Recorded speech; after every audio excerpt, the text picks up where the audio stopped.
journalist Ilir from Ikonomi that is here with us today. Had some other obligations, so it was not possible, especially in this culture, managing the time is not an easy issue. So we would like to welcome Ilir for being with us today. And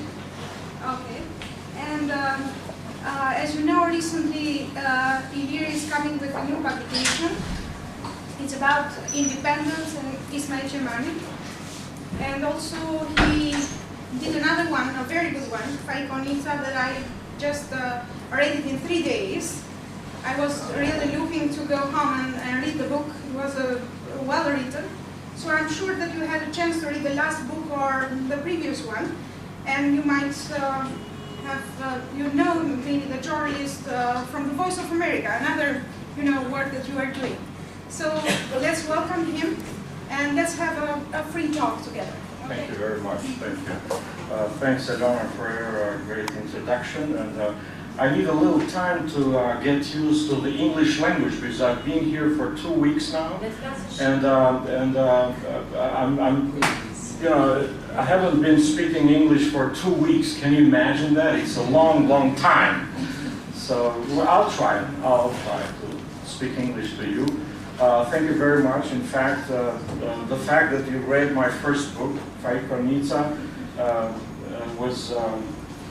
was the reason why we're meeting today, because she wanted me to come to this university. I'm so happy to be with you. Because I write for the readers. I don't write for myself, like some people like to do. I noticed that some people like to write for themselves. They just to tell stories and to show through their books how much I know about the subject, and not to write about you, the reader, so that you can personally connect with the subject. But I like to write for the readers, and mostly for the younger readers, younger generation. When I left for America in 2002, maybe in 1992, which was 20 years ago, maybe you weren't even born at that time. It's more difficult for you to catch up with the history of Albania than for me at that time. So I noticed that many young people don't care about history in this age where we're living in. Anyway, I came here with a new book, which is called Independence, Pavarësia, Udhtimi I Paharuar I Ismail Cemali, The Unforgettable Journey of Ismail Kemal. And I have the book with me to show it to you. This is the book. This is about 300 pages long.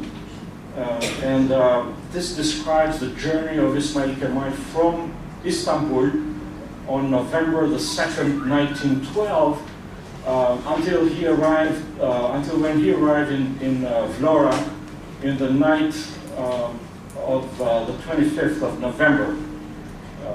And this book depicts all this journey and the ups and downs and all the meetings that he had with the diplomats in some foreign capitals like Bucharest, Vienna, Budapest, Trieste, and so this was written in such a way that I think it's pleasant to read for everybody, and especially for the young people. It's not history in the classic meaning of that word. So it's not a depiction of the facts, but it's a depiction of characters, of details, and of course all of this has been based on real facts. And I mostly explored some very important archives. Most importantly, the Austro-Hungarian archive, which is a wealth of information about Ismail Kemal, because the Austria and Hungary was a country at that time which was very interested in having an independent Albania on the shores of the Adriatic Sea. They didn't want the creation of a pan-Slavic state. They didn't want Serbia to take an Albanian port, most notably Durrës, or Durazzo as they called it at that time. And so they were very interested in having Albania as an independent state, creating an independent state in Albania, and the Italians too, to some extent. But the Austria-Hungary was the most concerned country. Of course, they were proceeding from their own interests. They were interested in, not because of their love for the Albanians. We must distinguish here. It's because of the historical conditions and some interest, intrinsic interest that they had at that time. And so the Austria-Hungary archive is a very good archive, a wealth of information, as I said. And I didn't even go to Vienna to search in the archive, into the archive. And I learned this a little later, after I had begun the research, that you could order the archive online. You could send an email to the archive and order a research on the subject that you want. And I told them that my topic of my research is Ismail Kemal Bey. So they started to research. And they found out that there were like hundreds of pages of documents, and these were totally unknown to me. And they said, this is how much we have about Ismail Kemal. Do you want this or not? I said, yes, I do. And so they told me this is how much it costs. And it was like 500 euros to purchase this archive, which is very convenient, isn't it? I mean, this is amazing today with all the new technologies. And you have people who physically go to Vienna or to other countries to do research, and they spend money on travel, on hotels and stuff, and they stay there. So it's very expensive. But this way is so the archives are becoming more and more democratic in this day and age. And so they sent to me this all the pages that they could find about Ismail Kemal. The Austria-Hungary, the minister was saying about Ismail Kemal and other people, the councils in Durazzo, in Durrës, and in Vlora. All this information was very useful, and I found new things that I didn't imagine I could ever find. And so I also researched the old newspapers. The newspapers are a wealth of information as well. And these newspapers can be found online today. You go on the internet and you can find a lot of stuff there. For example, I was aware, even before starting this, that there is a website, a French website called gallica.com, which is a wonderful website, and you can go there and find all the old French newspapers, Le Monde and Le Figaro, all this, Le Temps. And the beauty of this was that some of these newspapers were pro-Serb and others were pro-Albanian. For example, Le Journal de Débat was very pro-Albanian, while Le Temps was very pro-Serb. So you could find stuff there that what those pro-Serb newspapers were saying against Albania, against the formation of a new independent state, and those who supported the independence of Albania. And I confronted these materials. I found some very good interviews, for example, with Prime Minister of Serbia, Mr. Pasic, who was against the formation, the creation of an independent state of Albania. And the main thesis was that the Albanians cannot form an independent country, a national government. They cannot. It's impossible. And why was it impossible? Because the Albanians have three religions. The Albanians have two very distinct dialects, the Geg and Tosk, and all these things. And this point of view that the Serbs were spreading around in Europe was so pervasive that almost everybody was convinced that the Albanians cannot have a state, an independent state. Mostly because of these three religions. How can you put together people that have different religions and create a new state. Impossible. So anyway, so these were the French newspapers. And the Austrian newspapers were also very interesting. These were in German, and luckily I speak a little German, not very well, but I can understand. I can read fluently and can understand.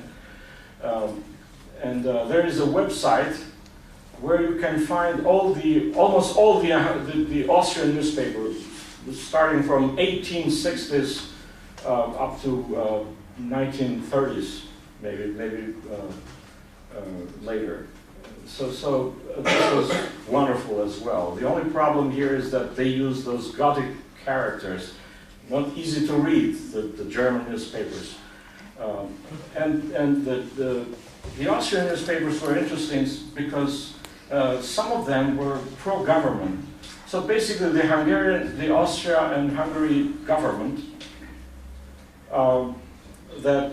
who was interested in having an independent Albanian state, they used the newspapers as a mouthpiece, as the spokesperson, as a mouthpiece to express their own point of view.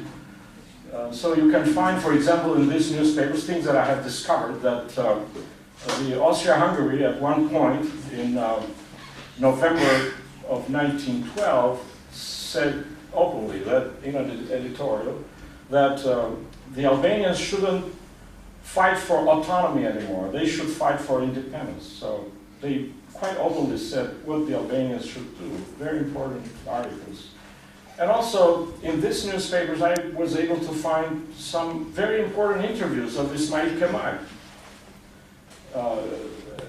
For example, all the historians in this country believe that the first time when Ismail Kemal mentioned the word independence was in Trieste in November the 19th, when he left for Albania. But I found that he did that much earlier, on November the 8th, in an interview with an Austrian newspaper called Die Neue Freie Presse. And this was a very important interview that I found. I found, for example, that Ismail Kemal had a vision for Albania. He said the future independent Albania should comprise all this vilayet of Kosovo, Chamria, all these places, and the capital should be Elbasan. And Vlora is also an important city, he said, but Elbasan should be like Washington, D.C., and Vlora should be like New York. This was what his vision was at that time. Of course, it turned out differently because the war was very intense those days, and things were changing very rapidly and progressing very rapidly. And so the new independent Albania that was created on the 28th of November 1912 was a very small territory, between Durrës, Berat, and Vlora. So all this, I was mentioning the archives and the newspapers and stuff like that because you are students and you have a lot to do with archives and with doing research, But this is a very interesting stuff. It's a very interesting thing to do. You go to the archives and you research online the newspapers. It's fun. It's fun to do. All this. Another important information, a source of information was the books that I found about this period. There are many books in the world. They talk about the Balkan Wars, they talk about Albania, the independence. But these books are spread around. You cannot find them in one place. Well, let's say it's not that you go to the National Library in Tirana and you go and ask for a book and they bring it to you. It's not like that. It doesn't work like that. But I'm lucky that my house in Washington, D.C., where I live, is very close from the Library of Congress. The Library of Congress is a huge library, and you can find them. You can find there any kind of books, And the beauty of it is that you can order the book online. You say, I want such and such books online. I want 5 books. And you go the next day, and the books are there on the table. And the other beauty of this is that you can take pictures of the books. Not like here. Here they don't allow you to take pictures for some reason. I don't know whether it's jealousy or whatever. Do you know that? No. Yeah, we do. So what I do, I have a camera that is a very normal camera. It's not a special camera. You've seen that, a small camera. And they have a special room. You can take the book in that room, and you can take pictures of the pages, and you can store that in your computer, and it's readily available whenever you like to. You want, and what I do is I take pictures of the whole book, not some pages. Starting from the cover and until the end, back cover. And it takes like 15 minutes to take pictures of the whole book. And this is a wonderful experience for me. I have in my computer about 400 books about Albania, new and old, and any kind of books published in Albania, in Greece, or in any other country, in Italy. And so I put them in a hard drive, and I can just click, and the book is right in front of me, all the pictures that I've taken, and I go to a certain page. This is where Ismail Kemal said this is where the interview is, and everything. So this is how you do research these days. And I also, I think about the older historians. I mean, how can they, do extensive research on a subject when they don't have all the books that are available about that subject? You go to the library every day with a bag, and then order a book. They bring it to you. They may not bring it to you, and they don't let you take pictures of the book for some reason. And I have a horrible experience here. I came to the library one day, and I ordered Gazeta Kombi, which is a very old collection of newspapers, Gazeta Kombi. And I said, I want this and this and this page of this newspaper. Can I take pictures? They said, no. Well, how do I take this to America? And they said, well, we're going to make copies, photocopies, Xerox it. So they opened the big machine, take the whole collection and put it there, and the collection fell apart. All the newspapers fell apart. I said, this is terrible. I mean, you're ruining the collection. Instead, I could have taken pictures and pay you whatever you want. So I don't know why they're doing this, but anyway. So this were the sources where I was able to find the information that I put in this book. And although this book is not a strictly historical publication, this is some kind of biographic thing. And this kind of books you can find hundreds and thousands in the United States and in the West as well. Journalists who write about a person, a biography, or an event. We have, for example, Walter Isaacson, who used to be director of Voice of America, where I work. He has written about a dozen of biographies, very important people, and one of those is the biography of Albert Einstein. Now, he's a journalist, he's not a historian, but he was able to write about Albert Einstein. Or, for example, somebody called Bill O'Reilly, who is the most important journalist in the United States.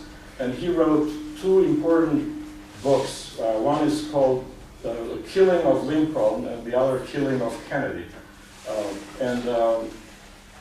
And these books were inspiration for me. It served as a source of inspiration for me to write my own book, because these books were important to show how a journalist can write history, can write about history. When I come here, I listen to some historians who say, no, journalists cannot write books. No, you cannot write books. Only historians should write books. I do not agree with this. A historian can write a history book, and journalists have their own right to write. Especially in a democratic society, you're free to write, and the readers would judge your work, whether it's worth reading or not. So there should be a prohibition of what you should do, what you should write and what you shouldn't write. There shouldn't be such limitations, I think. So by the way, this, am I on time? Or Yes. Are we? Okay, Yes.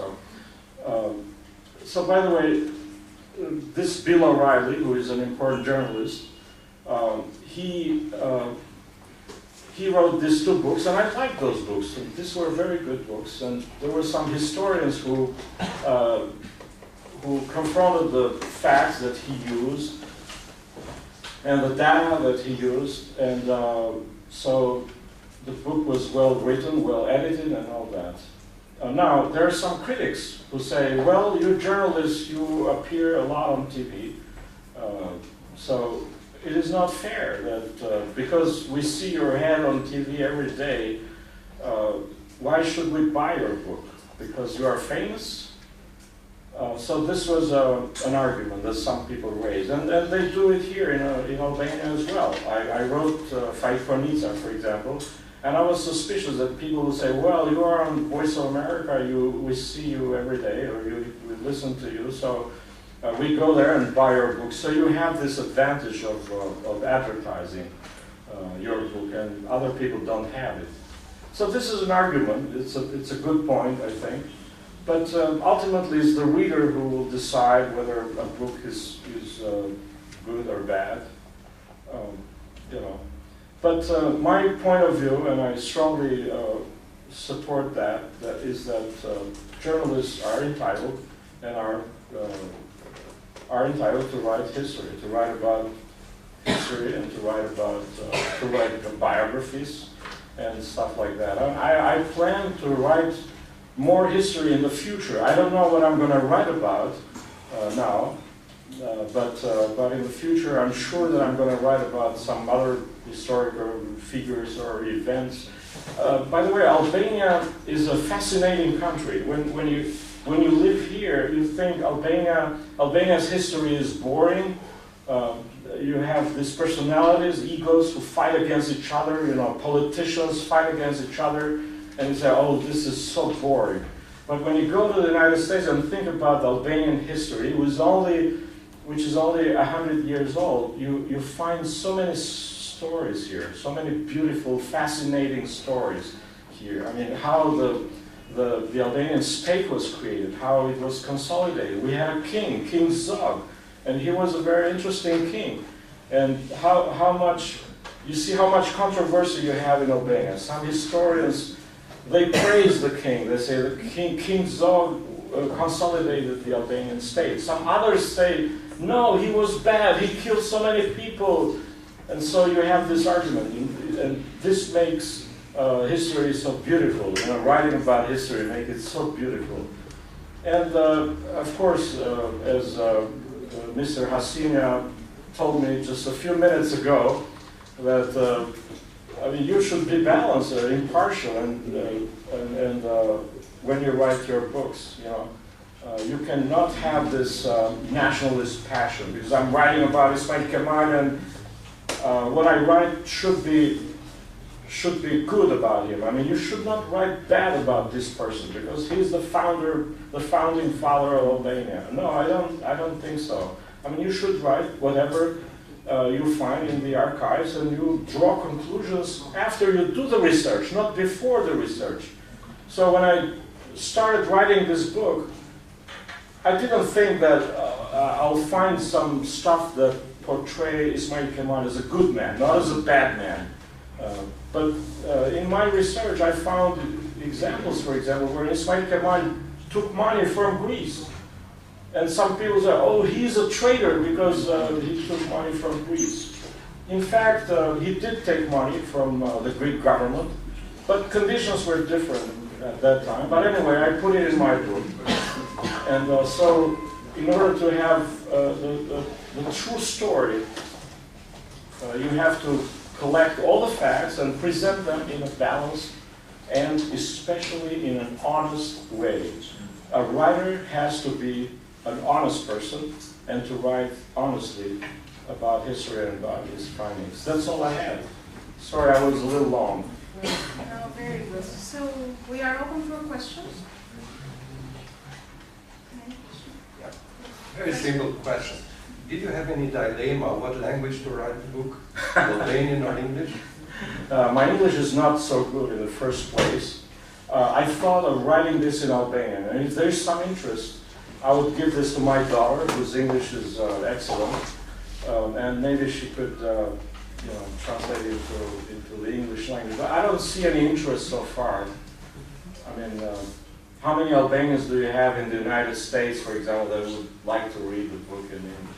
I'm not sure about that. What do you think? Some international readers might have interest. Some, yeah, that's true. But I'll think about it. But I don't have time to translate this myself. I mean, I could do some, but I don't have that luxury of time. I would give this to my daughter or to someone else.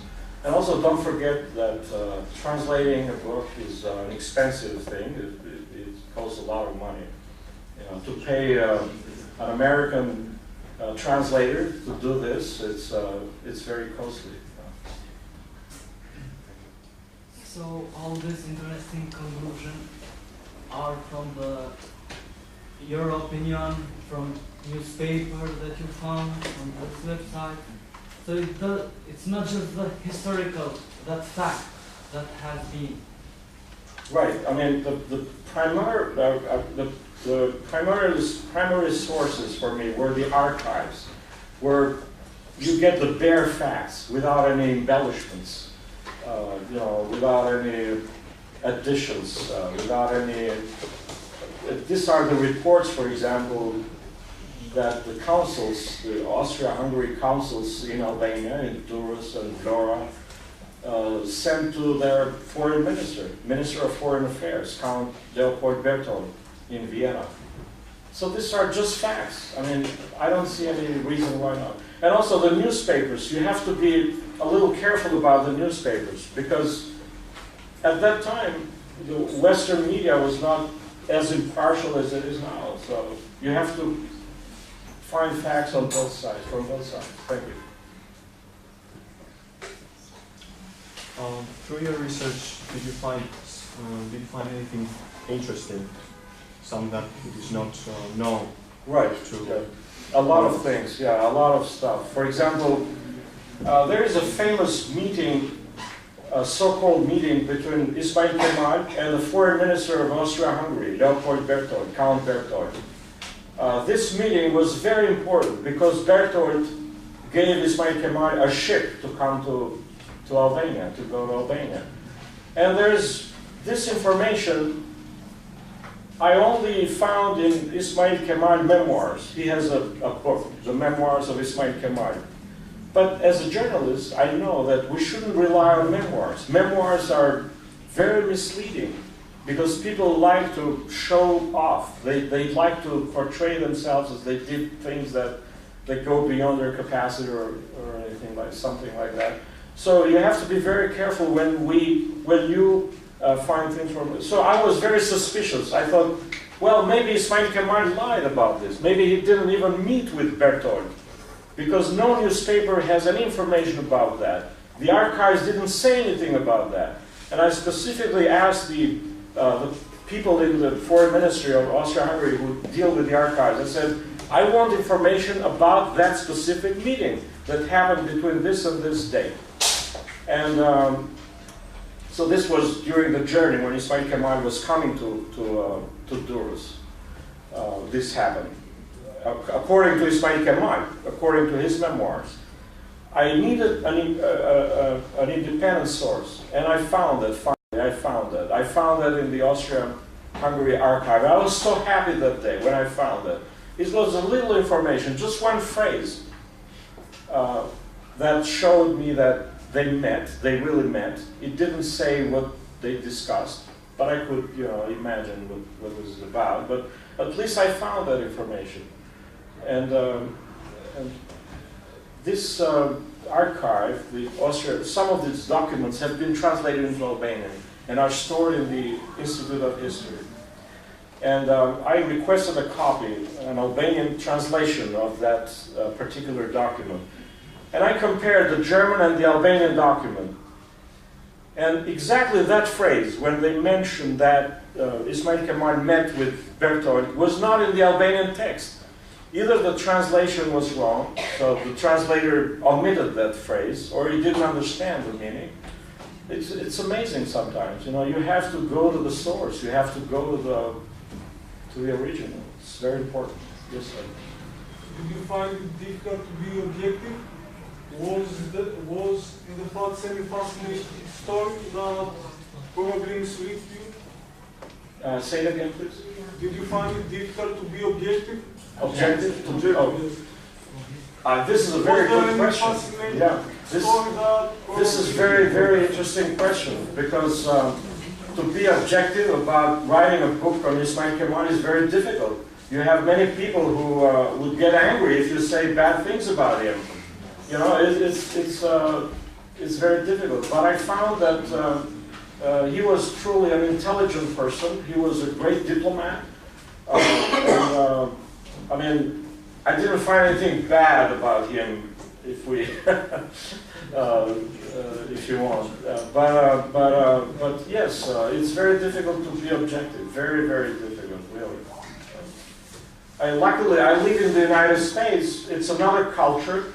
I'm not surrounded by people who push me to write good things about Ismail Kemal. So when I come to Albania, you know, I come with something that has been cooked in the United States, in a different culture.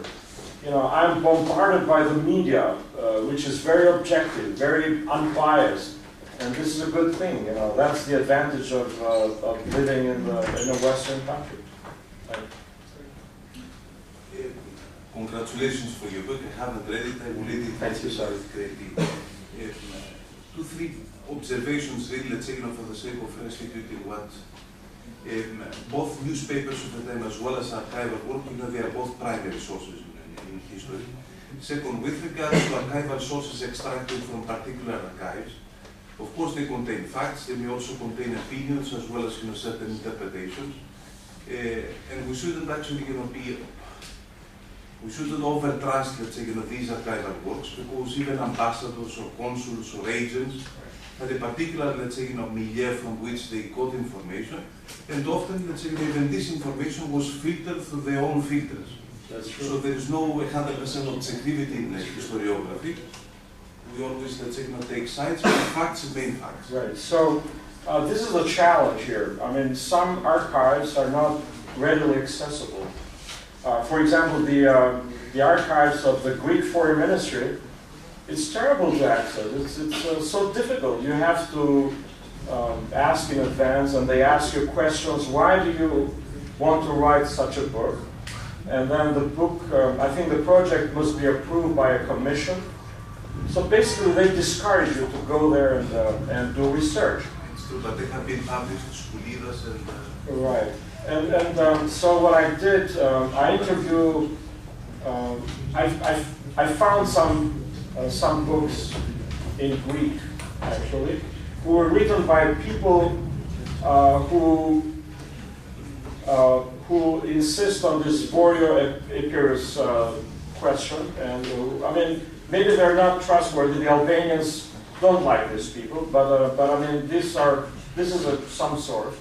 Also, I interviewed Professor Vasilis Kondis, who is a great scholar. He was in Selanik. I didn't know that he was alive. I was happy when I learned that he was there, and I gave him a call. So we had a long interview, a conversation, and he, you know, made clear his point of view. He said, "I don't like Ismail Kemal at all because he took money left and right." I said he did, but I mean, he did it for a reason. And so we had a debate, a conversation. And he's one of those few persons who has seen an agreement that Ismail Kemal has made with Theotokis, with the Prime Minister Theotokis, with the Greek Prime Minister in 1907, a very important agreement.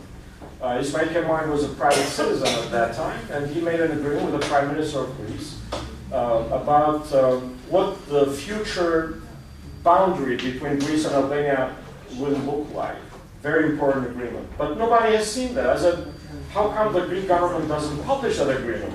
He said, because the officials there believe that they shouldn't publish it. And it's amazing. I said, have you seen that agreement? Yes, I've seen that. And he described the agreement and so on. So I try to take advantage of every opportunity. But yes, what you say is right. I mean, you have to take the archives with some reserve and also confront the facts, you know, compare. For example, I never use one single source when I say something important. I use that source, but also compare it with what the newspapers of that time said about it. So, yes? My question was about, you said you consulted the archives at the Austro-Hungarian state at the time. Did you consult any other archive of the European state? For example, Italy, the nearest one? Right, Italy is very important. Italian archives are very difficult to research, so I had some limited access to that, and I did that, but not to the extent that I did with the Austria-Hungary archive. Any similarities between the archives? Oh yeah, I mean, you know, the facts about the independence of Albania are very straightforward. There are no, you know, strange things that you can find here and there. But I mean, for example, whatever the council reported from Durazzo, whatever Bertolt reported from Vienna, I think mostly was in line with what the Italians were saying. And there are also some Italian diplomatic archives. It's the so-called DDI, Documenti Diplomatici Italiani. This is, I found this in the Library of Congress, a very thick book with all these things. But I mean, there are a lot of things that I haven't had access to, and they're available somewhere in the Italian archives, but the Italian archives are a little difficult to research. Excuse me, in what extent is it possible or feasible for a journalist to write a historical book? Because it's basically the work of a historian, a trained personality. Yeah, as I mentioned, I gave 2 examples how a journalist can write books. And I learned from those examples. I bought those books and I read them during in the course of writing my own book. And I saw how a journalist should approach history, because this is a very important question. You know, how do you approach it by being balanced but honest, treating the archives carefully. And all that. So, but it is possible, I think, because a historian describes history very not with any passion, dryly, strictly based on the facts. Not because I'm not based on the facts, but I also put elements that make it more accessible, more interesting. You know, a story more interesting. This is important for the readers to read a book.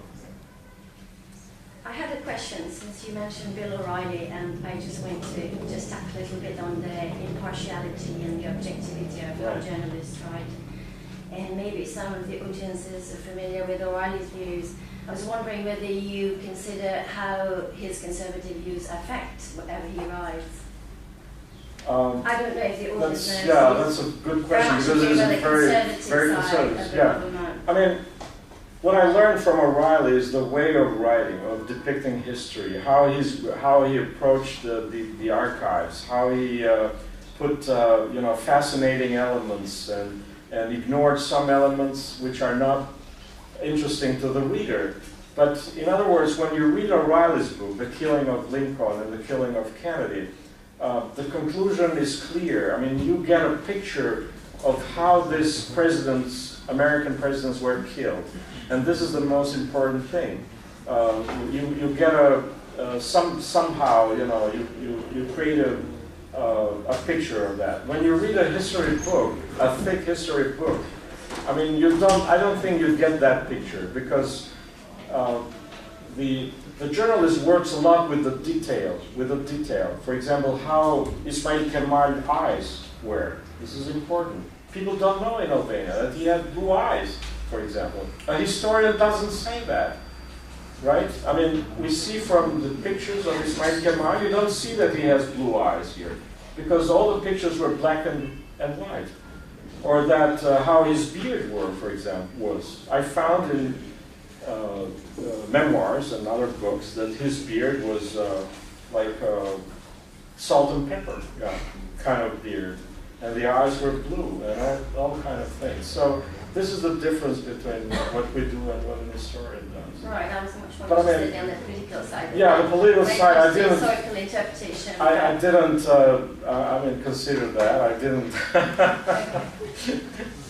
While you were researching archive or something like that, did you notice that some country not be honest with our history or try to hide something? Something like yeah, that. this is a very interesting question, I think. No, I didn't necessarily find that. I didn't, let's say when the Austria-Hungary Council in Durazzo, in Durrës, wrote about the Muslims, for example, he depicted them like a little backward. You know, the Muslims were backward, he said, in Albania. But this sort of colorations, this sort of nuances, I mean, you can readily understand. You can tell that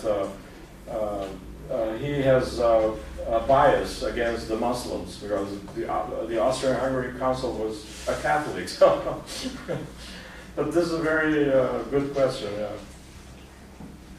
If you could choose only one significant personality from the Albanian history in these 100 years, who what the personality would be? For example, Ismail Kemal stayed only for a few years in power, Ahmed Zogu 25 years, and the Buddha was for 50 years approximately. What is your personal opinion about the most important personality of this 100 years? I don't have an opinion about that, sorry. but I didn't do an extensive research of Albanian history in that sense. But what I found after Ismail Kemal, after studying Ismail Kemal, was that he was an extremely intelligent person, and the Albanians can be proud of Ismail Kemal. And he was so different from other persons who, you know, clinched to power and wanted to stay in power at any cost. And he, when the International Control Commission said that you should resign, he said the next day, he said, yes, I will resign, no problem. And he left Albania. He was a little disappointed, but he did resign. Other people wouldn't do that, and we see examples. Okay, two last questions. Okay. What is new, unknown to the reader in your book that the reader doesn't know yet? And could you give me a reason why to buy and read it? Right. Well, I'm not recommending you to buy the book, but I think the main thing. I mean, there are little jewels, you know, in the book. You know, little things, new discoveries, facts that some of them I mentioned. But the main reason is that when you read this book, it's like a story. It's like a human story. You know, he started the journey on November 2nd. 1912, and ended it in November the 28th, 1912, where he proclaimed the independence of this new state of Albania. And so the story has a beginning and an end. It's not like different facts. Which many people today, what they do, they collect facts and documents. I found this, I found that, and they put together and do a book and sell it to you. You know. This is so easy to do, I think. I mean, I have so many documents that I found that are new to the readers, so many interviews. I could have put them together and sell it to you. But this is not like this. This is a story which has a beginning and an end. You read it like a story, like you're reading a novel, for example. Why from Konica to Ismail Kemal? Is there any relation or it's just a choice? Oh, these are men of great personalities. Two great men of Albania. Although they had two personalities, they clashed. I mean, Konica said, for example, in 1908, he said, Ismail Kemal is such a great person that he should be our foreign minister when the Albanian state is created. In 1919, when Ismail Kemal died, Konica said things about him that is shameful to even read to. It's so amazing. I mean, he blamed Ismail Kemal for many things. I don't know if it's true or not, but I found an article written by Konica, this other great man, where he, he blasted Ismail Kemal, basically, made him look stupid and whatever. But these are, you know about the Albanian egos. These are people with great egos. I mean, who will be first and who will be second? This is amazing. But I like this when personalities have strong egos and they have strong opinions and characters. I like to depict them. That's why. Well, in some way, it was followed up the question that was the last one. You have made an historical book, but dealing so much with Ismail Kemal, what kind of leader would you define him? What are the most prominent characteristics? And I think he was a visionary, first of all, and he predicted the birth of the Albanian state, an independent state, in 1907, when he had that agreement with Greece, for example. He said the Greeks should help us when the Turkey will withdraw from the Balkans. There's going to be a vacuum, and we need to have an independent state. So that was 40 years before the independence was proclaimed. And this shows the vision that he had. Also, when he left Istanbul on November 2nd to come to Albania, he knew that he had a goal in front of him and how he's going to achieve this goal. And he did that. In 26 days, he comes to Albania and creates a national government, which the others said is impossible. The Albanians cannot come together and create it. So this was a visionary, I would say. But he left the government a little bit easily. I mean, that's true. He was not a very good politician on the other side, on the other hand. But this is not him to blame. I think there was these egos that were clashing with each other. And also Esat Pash Toptani, who was another leader, he tried to obstruct his government because of what we know about Albanian history. People want to, take advantage of the situation and become leaders themselves. I know that there are 100 questions remaining, but you will have a chance to meet Ilir personally. But it's amazing that they have so many questions. I mean, these are so smart. We are the best university. I believe so. I believe so.